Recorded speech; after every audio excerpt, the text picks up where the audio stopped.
I was over here minding my own black trans business, and then I saw this. So we still don't think saying black owned is racist? Because I'm not gonna lie, when you highlight black owned, I'm definitely not gonna support. I'm definitely not gonna patronize. Just like I wouldn't patronize if somebody said white owned. But honestly, sometimes just the funny in me wanna see somebody say white owned so you can experience it. And you can say all day, well, that's the way it used to be. You didn't live through that time. It ain't been your time. Walmart, and I see something. Look what they got for the little boys in Walmart. The X-Shot blaster corn. This is not nothing for no little boy to be outside playing army or cops or robbers with. You understand what I'm saying? Like, this is crazy. And what little girl is gonna come outside with the rainbow stick talking about something? Put your hands up. You understand? Ain't nobody gonna take that serious. They gonna, that, and what is that gonna say for the little girl coming outside with that? Okay, all this is for people who play for the other team and it's getting out of hand. Now, I know you guys have heard me say in previous videos that being black and trans gives you a superpower when it comes to understanding discrimination. And the thing I found about these two videos, and the reason I wanted to juxtapose both of these videos, is because many black people will agree with one and disagree with the other, right? So the first video where the lady is complaining about black-owned businesses and how she will avoid black-owned businesses because she doesn't believe that black-owned business is enough reason to patronize, when my belief system is completely 180 degrees in the opposite way.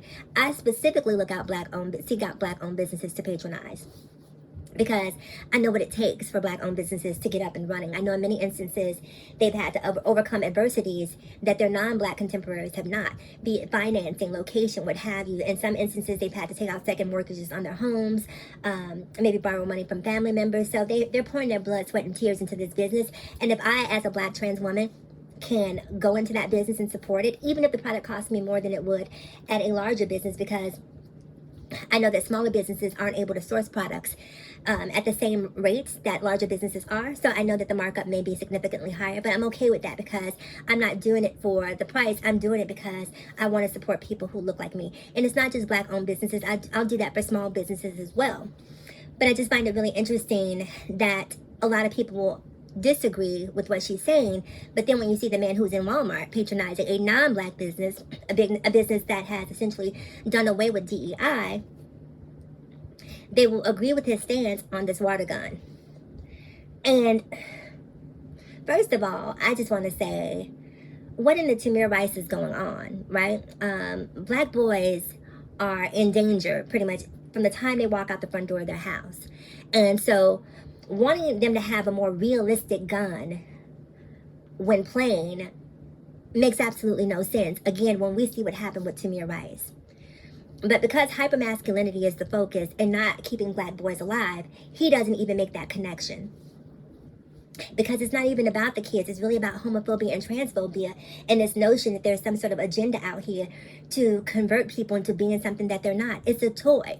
And no one is standing in front of the toy saying, hey, you must buy this toy. The toy exists as one of many options in the store. If that's not something that you want, you simply walk past it.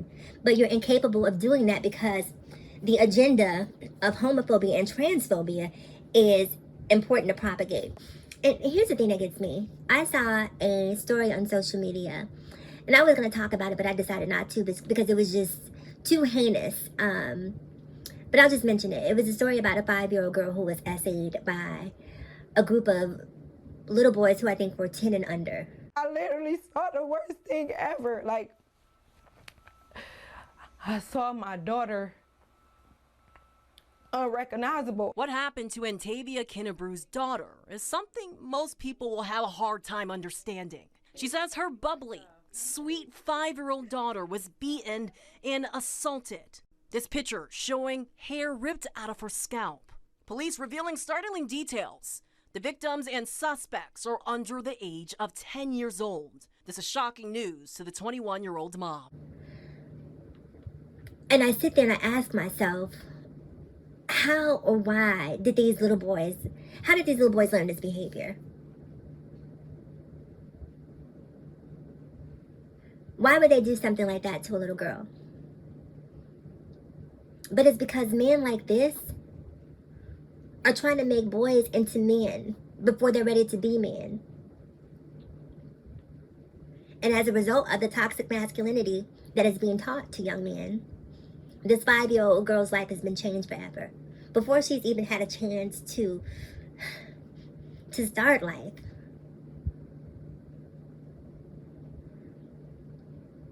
The Black community really needs to do something to get beyond the homophobia and the transphobia. You know, I talked about supporting Black-owned businesses earlier in this video, and it's sad that as a trans woman, a Black trans woman, very often I don't feel safe patronizing Black-owned businesses because I'm trans. And I don't feel like Black-owned businesses really have the luxury of being discriminatory against anyone. We're what, 13% of the population? We need every single dollar we can get to pour back into our communities. If we are ever to build generational wealth, if we are ever to, quote unquote, pull ourselves up by the bootstraps, it means that we have to galvanize as a community, as an entire community, and fight the good fight together. Comment below, I want to know your thoughts, and I'll see you in the next video.